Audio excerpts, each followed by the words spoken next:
Swazdula, you socks and sandals wearing bastards. How the hell are ya? Alright, so, okay.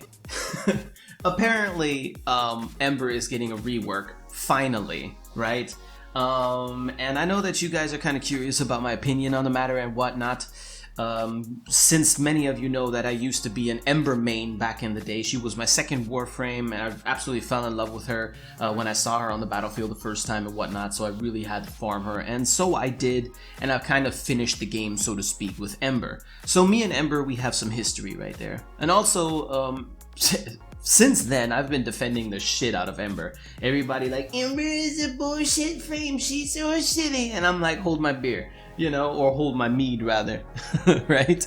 Now, I do realize that Ember does definitely have problems, and I've never ever said anything of the contrary. Ember has had some issues for a while now, and she really needs some help and some love, and it seems like that's going to happen. But not only am I going to give you guys just my opinion on the matter, but also I kind of want to add my 2 cents on some suggestions, because DE isn't 100% sure which way they're going to go, and I do have some ideas. Maybe DE will hear them out, maybe DE will like them. So DE, if you happen to be watching this video, you might want to just kind of skip forward until I actually get to the abilities, which is, well, essentially now.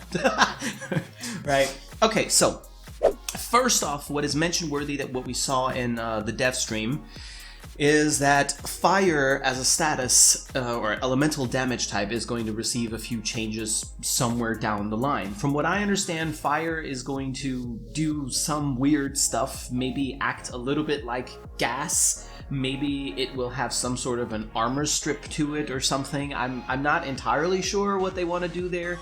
Wasn't paying too much attention to that either, because I don't really care too much.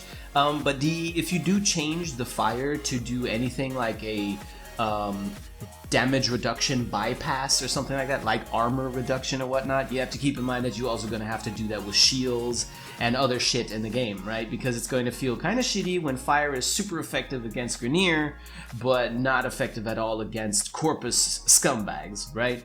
So some sort of a balance, you're going to need some sort of a balance there. What I did notice in the Devstream is that enemies that were on fire were taking more fire damage per tick.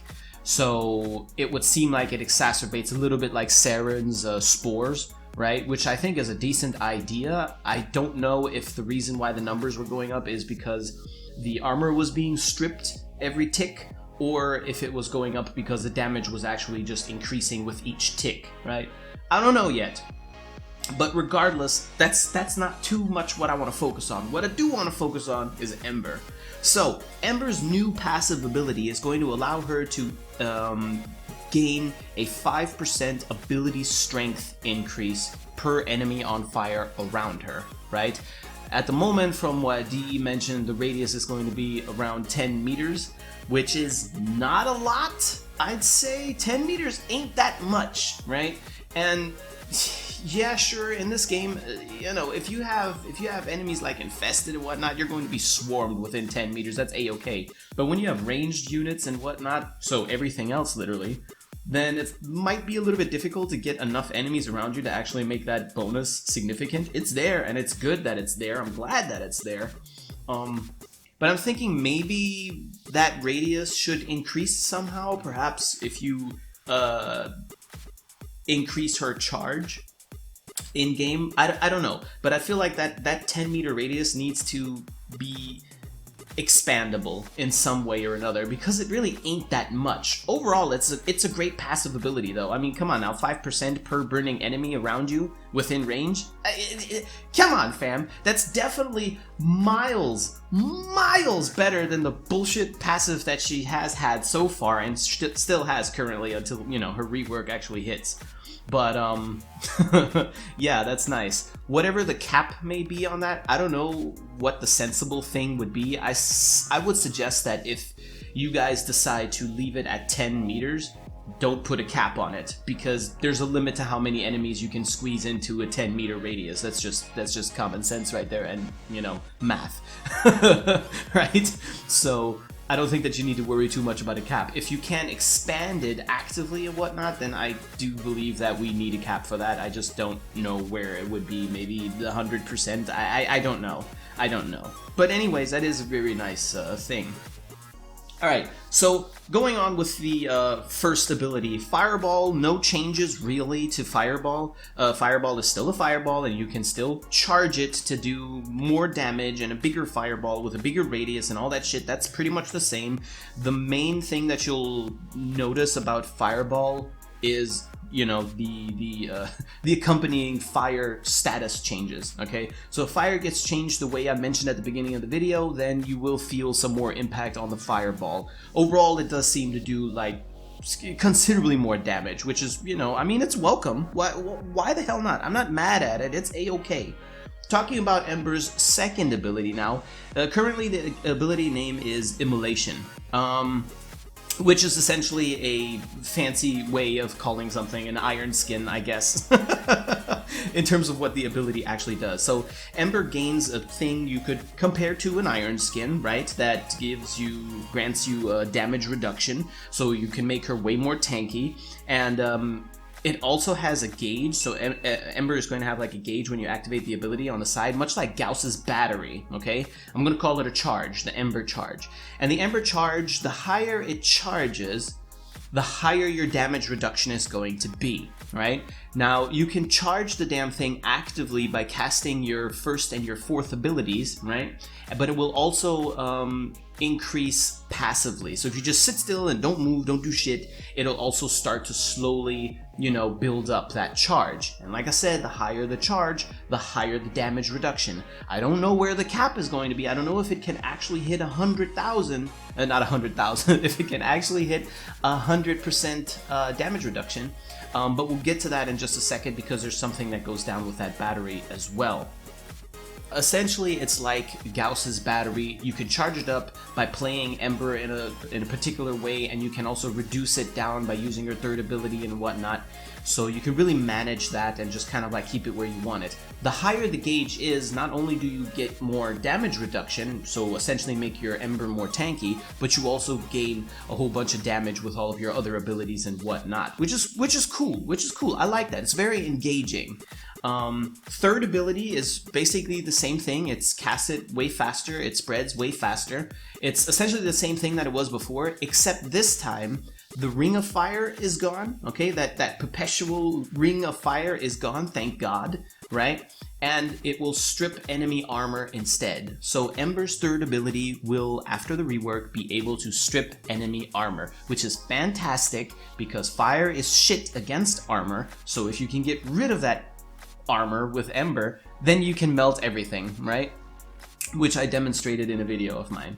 Right, what I don't like about this ability still is that it knocks the enemies back. I get it that it's supposed to be CC also, that's great, but just put yourself in the game for a second, right? You're playing Ember, you're charging ahead into a group of enemies that you just want to very quickly crowd control, right? You jump into the group of enemies, you hit your third ability, and they all get knocked back God knows how far, and also have their armor stripped. I don't know, but when an enemy has their armor stripped, I kind of want to kill them. And killing them is a bit annoying when they're knocked back to God knows where, right? So my suggestion here would be to remedy that, to get rid of the knockback, right? Don't knock back the enemies with the third ability, rather just knock them down, right? Very much like an explosive proc.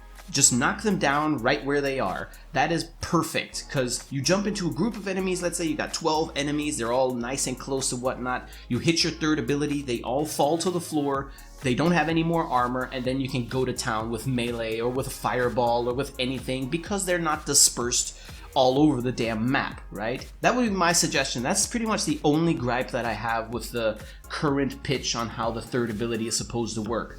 Please get rid of the damn knockback and rather replace it with a knockdown. That would be kind of dope. Okay, moving on to Ember's fourth ability. The fourth ability is just fucking insane. It's so cool. It's funny because I was thinking about what kind of a fourth ability Ember could use, and I actually did think of something like a meteor shower, but I thought, that's not really, you know, that's like too out there, that's too crazy. And here we are! Ember does freaking meteor showers all of a sudden. So I call it Doomsday Shower. Essentially, you hit your 4th ability, and Ember does some weird animation, and it just rains down meteors, burning meteors onto the enemies within sight. Okay. Now what's cool about this ability is not only does it deal decent damage, but also the enemies that are on fire, they all have like their own fire storm going on around them. Like they're surrounded by this ring of fire that seems or feels like it's burning really intensely. And what's nice is that this will function very much like a spore. These enemies can spread the fire to other enemies that are not on fire. Right? So you cast your 4th ability on a bunch of enemies that are in your sight, and as they run about, you know, on fire, they come in contact with other enemies that are not on fire. Well, those bastards are also going to be set ablaze, which I think is pretty cool. I like that, you know, I like that, especially considering her passive ability, where she gains ability strength for each enemy set on fire. Again, a bit of an issue with the range of 10 meters maybe, because, you know, whatever, but, you know, that's something that you can play with. That's something that you can play with. Now to get back to the battery real quick, because here's the important bit. This is something where I really would like DE to consider doing something along these lines. So during the dev stream, DE mentioned that the battery, you want to get that battery charged as high as you can to reap all the benefits from it, right? But it would seem, from what I understood, that when it hits max rank, okay, not max rank, but when it hits max charge, okay, when you charge up that battery all the way up to it to when it's full, you will suffer some sort of a penalty, okay? And from what I understand, you will lose all of your energy if you allow that meter to max out. Now, I'm not mad at that, alright, DE? That's a cool idea that there is some sort of a penalty if you don't manage it cleverly, but let me make a suggestion here, okay? Let me make a suggestion. So, with Warframes like, let's say, Garuda, we can manage her energy and her health completely freely, and if we do it in a poor way, we will die. With Gauss, you also have the battery, which is now way more easy to manage and way more fun to play, by the way, if you don't mind me saying so. I feel that with Ember, the way it is right now, if you allow that thing to hit max rank and you would lose all of your energy, I think that it becomes a bit of a mini-game of avoiding the penalty. I think that you also need a bit of an incentive to take the risk and go to the max charge, okay? So some sort of a benefit. And then if you fuck it up, then you will lose all of your energy, okay? Now, hear me out. Here's my suggestion. Maybe you guys agree with me, maybe you don't, but just keep in mind. Let's think about this for a second. You cast Ember's 2nd ability, right? The battery thing shows up. It charges passively very slowly. You can speed up the charge by using your 1st and 4th ability, and you can drop the charge by using your 3rd ability. Alright, now imagine the thing hits max charge, and you get some sort of a visual or audio cue that tells you it hit max, and then you have a 2-second or maybe a 3-second window, very much like combo windows and stuff like that, the glaive window of opportunity to throw it with more force and all that stuff, right? Something like that. You would have a 2 or 3 second window of opportunity to take action. If you successfully take action during this window of opportunity, you don't lose all of your energy, but rather just 30% of it, for example, okay? If you fuck it up, if you miss it because you're not paying attention, or you're just too slow, or you were distracted, or whatever, you fuck it up in any way, then you lose all of your energy. Now, here's the incentive. When that window of opportunity opens, right? 2 seconds, the moment that thing hits max charge. 2-second window of opportunity. If you cast your 1st ability during that window, perhaps the 1st ability, the fireball, will deal 10 times damage, double the range. Just with a one-time cast, let's say. Okay? It's just an idea. It might be over the top. 10 times is a lot, I know, but these are just suggestions. I'm just saying, okay? So, the 1st ability cast during the 2-second window of opportunity might give you some sort of a damage and range bonus for that ability. If you cast your 2nd ability during that 2 window opportunity, right? you will gain not just your iron skin, but also a, for example, passive health regeneration, right? The health regeneration could be, let's say, 100 HP per second for the next 5 seconds. Very much like the Saren Molt augment, where you cast your Molt and then you get the health regeneration over time. Ember could do the same thing if you cast her second ability. Just for a short time, you know, because health management becomes very nice with a tank frame like that, okay?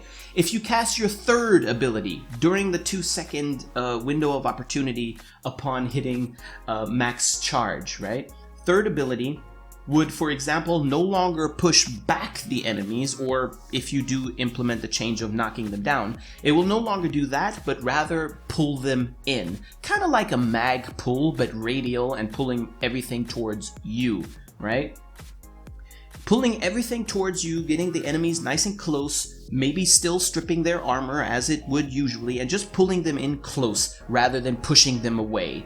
And if you cast your fourth ability during this 2-second window of opportunity, then I don't know, honestly, I don't know. Perhaps, I mean, we could play around with this, right? Maybe instead of only having the meteors rain down on enemies that are within sight, make it a radial effect where it'll just affect anything in your radius, or double the fire duration, or increase the damage, or whatever. What I'm getting at is that you would have an incentive to want to hit that max charge, okay? You would want to overheat Ember, and you will then be presented with the option to get good and actually gain something from it and only lose 30% of your energy, opposed to messing it up by missing the window, for example, and losing all of your energy. I think that that would be a very, very neat change. Again, it's just an idea. Maybe you want to think about it, maybe you don't, I don't know. But that's all I have to say about the Ember rework. Overall, I'm very happy with the ideas that they've got for her. Pretty cool. I think that DE does need a little bit of help, a little bit of feedback from us on what to do, the changes that they could make, the additions that they could make just to get it just right, and then kind of just play test with it and see how it goes in game, right? I am probably going to pitch this to DE also. I'm going to wait for your feedback. Let me know what you guys think about my ideas, especially for the heat gauge thingamadoodad and all that stuff. And yeah, I guess I'll see you guys in the next video. As usual, stay safe and healthy, and peace the fuck out.